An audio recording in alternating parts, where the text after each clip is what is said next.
আল্লাহ তাআলার special verdict, special ফয়সালা হচ্ছে যে তোমরা আল্লাহ ছাড়া কারো ইবাদত করবে না এবং ওয়াবিল ওয়ালিদাইনি ইহসানা, তোমরা তোমাদের মাতা পিতার, তোমাদের প্যারেন্টসদের প্রতি ইহসান করবে, সদাচরণ করবে, ভালো আচরণ করবে, তাদের অনুগত থাকবে। আমরা যেটাই করি না কেন আমরা যেন আমাদের কাজগুলো খুবই যত্নের সাথে করি, আমরা যেন খুব মনোযোগ দিয়ে করি, আমাদের সত্য প্রকাশে আপোষহীন হতে হবে, যেটা আমরা ইয়াহিয়া আলাইহিস সালামের জীবনে দেখেছি।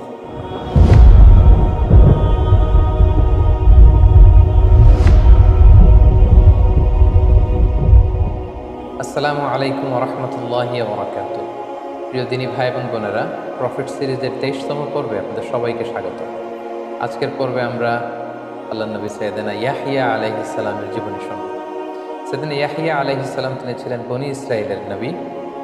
তিনি সাইয়েদনা জাকারিয়া আলাইহিস সালামের সন্তান ছিলেন, ঈসা আলাইহিস সালামের মামা ছিলেন এবং আল্লাহ তাআলা স্বয়ং নিজেই সাইয়েদনা ইয়াহিয়া আলাইহিস সালামের নাম রেখেছিলেন। এবং মজার ব্যাপার হচ্ছে, নবীদের মধ্যে তিনি একমাত্র নবী যিনি চিরকুমার ছিলেন, তিনি বিয়ে করেননি। সাইয়েদনা ইয়াহিয়া আলাইহিস সালাম এবং ওনার ভাগিনা ঈসা আলাইহিস সালাম, এই দুজনকে আল্লাহ তাআলা ছোটবেলাতেই নবুয়ত দান করেছেন। ইয়াহিয়া আলাইহিস সালাম নবুয়ত পেয়েছেন শৈশবে, আর সাইয়েদনা ঈসা আলাইহিস সালাম নবুয়ত পেয়েছিলেন দোলনায় বা মায়ের কোলে থাকা অবস্থায়। এবং রইসুল মুফাসসিরিন আব্দুল্লাহ ইবনে আব্বাস রাদিয়াল্লাহু তাআলা বলেন যে 7 বছর বয়সে আল্লাহ তাআলা ওনাকে ইবাদত করার মানসিকতা, তার মধ্যে বিচক্ষণতা, জ্ঞান এগুলো ঢেলে দিয়েছিলেন। এবং তাফসিরে ইবনে কাসিরে এটাও এসেছে যে তার বয়সের ছেলেরা যখন খেলতে যেত, সাইয়েদনা ইয়াহিয়া আলাইহিস সালামকে যখন তারা ডাকতো, তারা বলতো ইযহাব বিনা নালআব, ইয়াহিয়া চলো, লেটস প্লে টুগেদার, আমরা খেলি। ফাকালা, তিনি বলতেন আলিল্লাহি খুলিকনা, আমরা কি খেলাধুলার জন্য সৃষ্টি হয়েছি? ইযহাবু নুসাল্লি, তোমরা যাও, আমি সালাত আদায় করব। সো এভাবেই সাইয়েদনা ইয়াহিয়া আলাইহিস সালাম ছোটবেলা থেকেই খেলাধুলা, দুনিয়ার মোহ, চাকচিক্য, লোভ এগুলো থেকে নিজেকে আড়াল রেখে বা বিরত রেখে তিনি আল্লাহ তাআলার ইবাদতে, আধ্যাত্মিকতার চর্চায় তিনি মগ্ন ছিলেন। এবং আল্লাহ তাআলা নিজেই যে ইয়াহিয়া আলাইহিস সালামের নাম রেখেছিলেন, এটা আল্লাহ তাআলা সূরাত মারিয়ামে চমৎকারভাবে বলেছেন। তিনি উল্লেখ করছেন যে ইয়া জাকারিয়া, হে জাকারিয়া, ইন্না নুবাশশিরুকা বিগুলামিন ইসমুহু ইয়াহিয়া, আমি তোমাকে এক সন্তানের সুসংবাদ দিলাম, তার নাম ইয়াহিয়া। প্রিয় দর্শক, আপনাদের মনে আছে যে গত পর্বে আমরা এটা উল্লেখ করেছি, সাইয়েদনা জাকারিয়া আলাইহিস সালামকে বার্ধক্যের বয়সে আল্লাহ তাআলা একটা সন্তান দিয়েছিলেন, আর সেই সন্তানটি হচ্ছে আল্লাহর নবী ইয়াহিয়া। আল্লাহ বললেন যে হে জাকারিয়া, তোমাকে একটা ছেলে সন্তানের সুসংবাদ আমি দিলাম, ইসমুহু ইয়াহিয়া, তার নাম হচ্ছে ইয়াহিয়া। লাম নাজআল লাহু মিন ক্বাবলু সামিয়্যা, পৃথিবীতে তার আগে কারো নাম আমি ইয়াহিয়া রাখিনি। অর্থাৎ ইয়াহিয়া আলাইহিস সালাম নিজেই সর্বপ্রথম এমন ব্যক্তি যার নামের সাথে ইয়াহিয়া শব্দটি যুক্ত হয়েছে, এর আগে কেউ এ নাম রাখেনি পৃথিবীতে। এবং কোরআনের অনেকগুলো আয়াতে আল্লাহ তাআলা ইয়াহিয়া আলাইহিস সালামের কিছু ক্যারেক্টারিস্টিক্স বা অ্যাট্রিবিউটস বা গুণাবলীর কথা তিনি বলেছেন। যেমন সূরাত আলে ইমরানের একটি আয়াত আল্লাহ তাআলা আল্লাহ নবী ইয়াহিয়া আলাইহিস সালামের 4টি গুণের কথা বলেছেন। এর মধ্যে একটি গুণ হচ্ছে যে মুসাদ্দিকাম বিকালিমাতিন মিনাল্লাহ, ইয়াহিয়া আলাইহিস সালাম আল্লাহর কালিমার সত্যায়নকারী। এখানে কালিমা দ্বারা উদ্দেশ্য হচ্ছে আল্লাহ নবী ঈসা আলাইহিস সালাম, কারণ ঈসা আলাইহিস সালামকে বলা হতো কালিমাতুহু, আল্লাহর কালিমা, আল্লাহর বিশেষ একটা শব্দ, আল্লাহর বিশেষ একটা আদেশে পৃথিবীতে বাবা ছাড়া ঈসা আলাইহিস সালাম এসেছিলেন। আর ঈসা আলাইহিস সালাম যে নবী হবেন এটার কনফার্মেশন দিয়েছেন সাইয়েদনা তার মামা ইয়াহিয়া আলাইহিস সালাম। তিনি নিজে এটাকে সত্যায়ন করেছেন যে হ্যাঁ, ঈসা সে নবী, আমার পরের বনী ইসরাইলের সর্বশেষ নবী হচ্ছে ঈসা। এটা হচ্ছে তার একটা গুণ যে মুসাদ্দিকাম বিকালিমাতিল্লাহ, আল্লাহর কালিমার সত্যায়ন তিনি করেছেন। 2 নম্বর যে গুণটি আল্লাহ বলেছেন সেটা হচ্ছেন ওয়া সাইয়্যিদা, অর্থাৎ ইয়াহিয়া আলাইহিস সালাম নেতা ছিলেন। লিডারশিপ বা নেতৃত্বের যে গুণাবলী এটা তার মধ্যে ছিল। তিনি যেখানে যেতেন লোকজন তাকে ঘিরে ধরত। তিনি চমৎকারভাবে মানুষকে মন্ত্রমুগ্ধকর কথা শোনাতে পারতেন। লোকজন তার কাছে আসতো, তাকে মানত, তার নেতৃত্ব সবাই মেনে নিয়েছিল। এই জন্য আল্লাহ তাআলা বলেছিলেন যে সাইয়্যিদা, ইয়াহিয়া সে নেতা ছিল, হি ওয়াজ এ লিডার। 3 নম্বর আল্লাহ তাআলা বললেন ওয়া হাসুরা, তিনি নারীদের প্রতি অনাসক্ত ছিলেন। স্বাভাবিকভাবেই পুরুষ নারীদের প্রতি আসক্ত হবে এবং পৃথিবীর সব নবীরা বিয়ে করেছেন। আর বা'আন মিন সুনানিল মুরসালিন, 4টা সুন্নাত আছে যেটা সব নবীদের মধ্যেই পাওয়া যায়, এর মধ্যে একটা হচ্ছে বিয়ে। সব নবীরাই বিয়ে করেছেন, কিন্তু এক্ষেত্রে আল্লাহ নবী ইয়াহিয়া আলাইহিস সালাম ছিলেন এক্সেপশন। তিনি বিয়ে করেন। শুধু বিয়েই করেননি, তিনি জীবনে কখনো নারীদের প্রতি কোনো অ্যাট্রাকশন, কোনো জৈবিক আকর্ষণ তিনি কখনো ফিল করেননি, অনুভব করেননি। এই জন্য আল্লাহ তাআলা ওনাকে বলেছেন হাসুরা, তিনি নারী অনাসক্ত ছিলেন। তার জৈবিক চাহিদার লাগামকে তিনি সবসময় নিয়ন্ত্রণ করতে পারতেন, তিনি কখনো এটা ফিলই করতেন না। এবং 4 নম্বর সিফাত বা গুণাবলীর সর্বশেষ গুণটা হচ্ছে আল্লাহ বলছেন ওয়া নাবিয়্যাম মিনাস সালিহিন। ইয়াহইয়া আলাইহিস সালাম আল্লাহ তাআলার নেককার একজন নবী ছিলেন। সুবহানাল্লাহ। তাহলে এই আয়াতে 4টি গুণের কথা আমরা জানলাম। ইয়াহইয়া আলাইহিস সালামের ব্যাপারে কালামুল্লাহ মাজিদে আল কোরআন আল কারীমে আল্লাহ তাআলা খুব বেশি আলোচনা করেন। 3টি জায়গায় ছোট্ট ছোট্ট প্লটে আল্লাহ তাআলা কিছু আলোচনা করেছেন।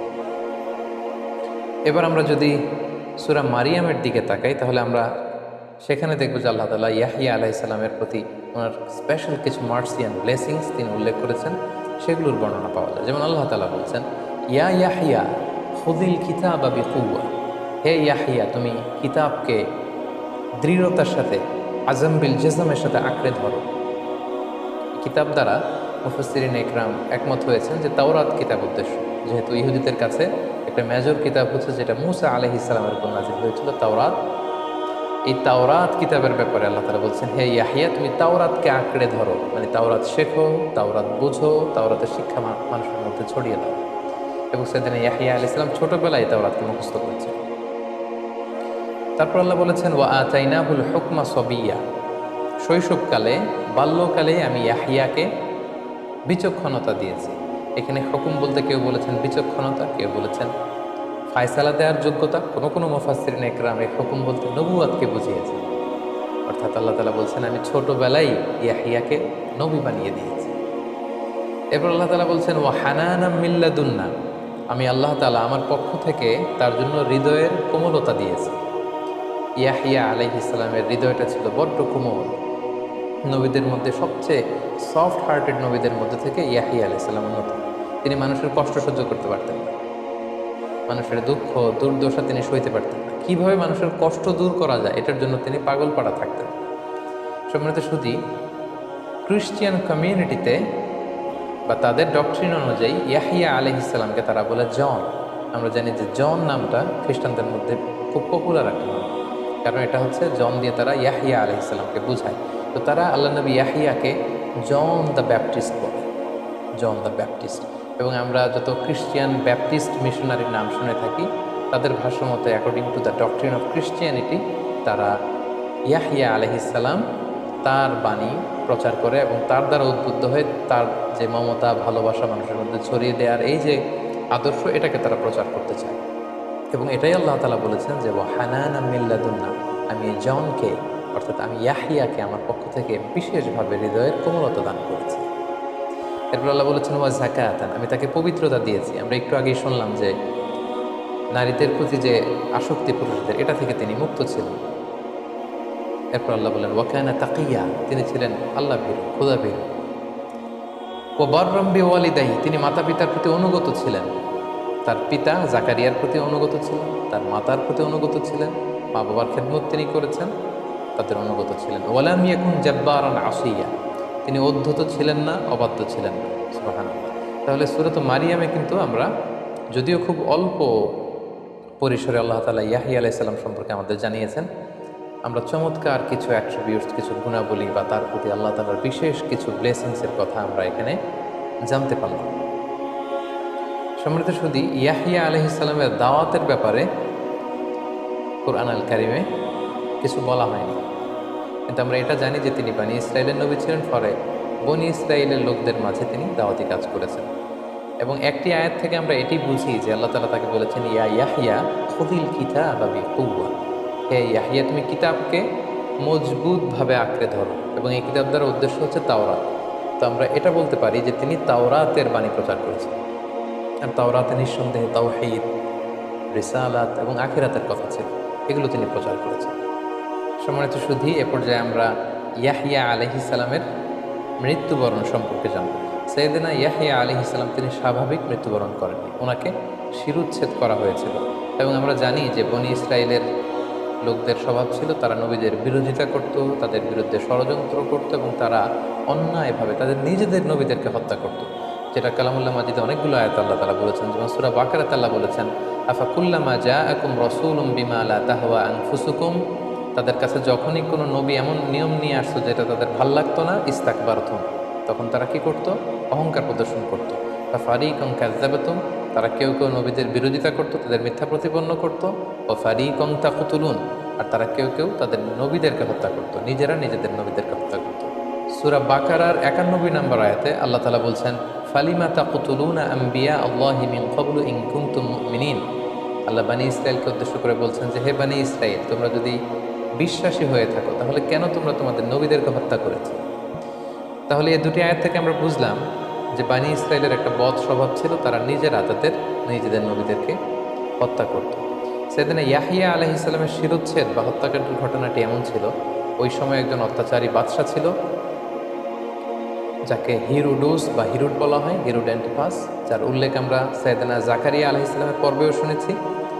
এই বাদশা কোনো কোনো বর্ণনায় এসেছে যে তার আপন ভাগ্নিকে পছন্দ করে বিয়ের সিদ্ধান্ত নিল। কোনো কোনো বর্ণনায় বা ঐতিহাসিকদের বর্ণনা মতে এসেছে যে তিনি তার আপন ভাতিজিকে বিয়ে করার সিদ্ধান্ত নিয়েছিল, কিন্তু তাওরাত অনুযায়ী এই বিয়েগুলো অবৈধ ছিল। কেউ কেউ তার বিরোধিতা করলো, কিন্তু তার ভয়ে কেউ আওয়াজ করতে পারল না। কিন্তু আল্লাহর নবী ইয়াহিয়া আলাইহিস সালামের কথা আমরা শুনেছি যে তিনি মানুষের দুঃখ দুর্দশা দূর করতে চাইতেন, তিনি নেতা ছিলেন, তার মধ্যে লিডারশিপ কোয়ালিটি ছিল, তিনি গণমানুষের সাথে তার একটা অ্যাটাচমেন্ট ছিল। ফলে তিনি যখন এটা শুনতে পেলেন এবং আল্লাহ তাআলা তাকে তাওরাতের বাণী প্রচার করতে বলেছেন, তিনি এটার বিরোধিতা করলেন এবং তার বিরোধিতার সাথে সুর মিলিয়ে এলাকার লোকজন রাজার বিরোধিতা শুরু করলো। এবং সে কারণেই তৎকালীন রাজা আল্লাহ নবী ইয়াহিয়া আলাইহিস সালামকে বন্দি করেছিলেন এবং জোরপূর্বক তিনি তার ভাগ্নি অথবা কোনো বর্ণনা মতে ভাতিজিকে বিয়ে করেছিলেন। এবং সেই ভাগ্নি কোনো একটা অনুষ্ঠানে সে রাজার কাছে দাবি করেছিল যে, তুমি যদি আমাকে খুশি করতে চাও তাহলে এই ইয়াহিয়ার শিরোচ্ছেদ করে তার মাথাটাকে আমাকে উপহার দাও। এবং এই পাষণ্ড বাদশাহ এই কাজটিই করেছিল। সে নির্মমভাবে আল্লাহর নবী ইয়াহিয়া আলাইহিস সালামকে প্রথমে কারারুদ্ধ করেছিল এবং কারাগারে আল্লাহর নবী ইয়াহিয়া আলাইহিস সালামকে সে হত্যা করেছিল। শিরোচ্ছেদ করে আল্লাহর পয়গম্বর ইয়াহিয়া আলাইহিস সালামের খণ্ডিত মাথা সে তার স্ত্রীকে উপহার দিয়েছিল। সম্মানিত, শুধু এভাবেই আল্লাহর নবী ইয়াহিয়া আলাইহিস সালাম পৃথিবী থেকে বিদায় নিয়েছেন এবং তিনিই ছিলেন বনি ইসরায়েলদের কাছে প্রেরিত সর্বশেষ নিহত নবী। এরপরে আর কোনো নবীকে আল্লাহ তাআলা বনি ইসরায়েলের কাছে পাঠাননি যে নিহত হয়েছে। সম্মানিত শুধু এ পর্যায়ে আমরা আল্লাহর নবী ইয়াহিয়া আলাইহিস সালামের জীবনী থেকে কিছু লাইফ লেসন বের করবার চেষ্টা করব। আমরা প্রথমে যে শিক্ষাটা আল্লাহর নবী ইয়াহিয়া আলাইহিস সালামের জীবনী থেকে পাই সেটা হচ্ছে, বিশ্বাসীরা হেলায় ফেলায় কোনো কিছু করে না। বিশ্বাসীরা যেটাই করবে সেটাকে খুব দায়িত্বশীলতার সাথে করবে, খুব মনোযোগ দিয়ে করবে এবং যত্নের সাথে করবে, উইথ প্রফেশনালিজম। যেটা আমরা আল্লাহ তাআলার এই আয়াত থেকে বুঝতে পারি যে তিনি ইয়াহিয়া আলাইহিস সালামকে অর্ডার করেছেন যে, ইয়া ইয়াহিয়া খুযিল কিতাবা বিকুওয়া, মানে হে ইয়াহিয়া, তুমি তাওরাতকে মজবুতভাবে আঁকড়ে ধরো, তাওরাতের শিক্ষাকে খুব দৃঢ়ভাবে তুমি নিজের মধ্যে ধারণ করো। তিনি সিম্পলি বলতে পারতেন যে, হে ইয়াহিয়া, তুমি তাওরাত পড়ো। তিনি বলতে পারতেন যে, তুমি তাওরাত শেখো। কিন্তু আল্লাহ তাআলার এক্সপ্রেশনটা এরকম ছিল না। তিনি বলেছেন খুযিল কিতাবা বিকুওয়া, হে ইয়াহিয়া, তুমি খুব সুদৃঢ়ভাবে, উইথ ফুল অফ ইন্টেনশনস, তোমার যত এনার্জি আছে, ইন্টেনশন আছে, তোমার মেধা মনন সব কিছু জুড়ে তুমি তাওরাতকে ধারণ করো এবং সেটাকে শিখো।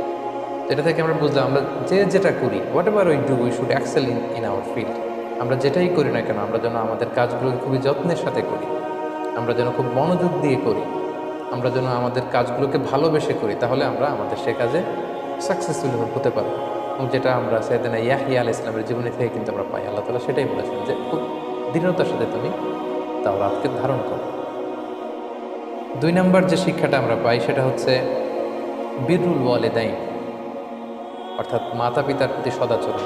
আল্লাহ তাআলা ইয়াহিয়া আলাইহিস সালামের যতগুলো গুণের কথা বলেছেন, একটা স্পেশাল গুণ কিন্তু তিনি বলেছেন ওয়া বাররাম বিওয়ালিদাই, যে তিনি তার মাতা পিতার প্রতি অনুগত ছিলেন, সদাচরণ করেছেন, মা বাবার খেদমত করেছেন, তাদের সাথে ভালো আচরণ করেছেন।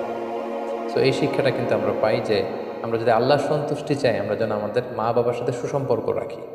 কারণ মা বাবার সন্তুষ্টি হচ্ছে আল্লাহর সন্তুষ্টি, আর মা বাবার অসন্তুষ্টি কিন্তু হচ্ছে আল্লাহ তাআলার অসন্তুষ্টি। এবং আল্লাহ তাআলা ইরশাদ করছেন, ওয়া ক্বাদা রাব্বুকা আল্লা তা'বুদু ইল্লা ইয়্যাহু ওয়া বিল ওয়ালিদাইনি ইহসানা। আল্লাহ তাআলার স্পেশাল ভার্ডিক্ট, স্পেশাল ফয়সালা হচ্ছে যে তোমরা আল্লাহ ছাড়া কারো ইবাদত করবে না এবং ওয়াবিল ওয়ালিদাইনি ইহসান, তোমরা তোমাদের মাতা পিতার তোমাদের প্যারেন্টসদের প্রতি ইহসান করবে, সদাচরণ করবে, ভালো আচরণ করবে, তাদের অনুগত থাকবে। সো আমরা যেন আমাদের মাতা পিতার প্রতি অনুগত থাকি, তাদের বাধ্য যেন থাকি। এবং সব শেষে যে শিক্ষাটা আমরা সৈয়দনা ইয়াহইয়া আলাইহিস সালামের জীবনী থেকে পাই সেটা হচ্ছে আমাদের সত্য প্রকাশে আপোষহীন হতে হবে, যেটা আমরা ইয়াহইয়া আলাইহিস সালামের জীবনে দেখেছি যে তার সময়কালীন রাজা যখন তার ভাগ্নিকে বিয়ে করতে চেয়েছে এবং এটা তাওরাতের বিধানের লঙ্ঘন ছিল। তাওরাতের বিধান অনুযায়ী কোনো ব্যক্তি তার আপন ভাগ্নিকে ভাতিজিকে বিয়ে করতে পারবে না। তিনি যদি তখন ইয়াহইয়া আলাইহিস সালাম যদি চুপ থাকতেন তাহলে কিন্তু তিনি বেঁচে যেতেন, কিন্তু তিনি কিন্তু সত্য প্রকাশে কোনো ধরনের আপোষ করেননি, বরং সত্যকে তিনি প্রকাশ করেছেন এবং এই সত্যের মশালকে তিনি সমুন্নত রাখতে চেয়ে তিনি শিরোচ্ছেদের সম্মুখীন হয়েছেন।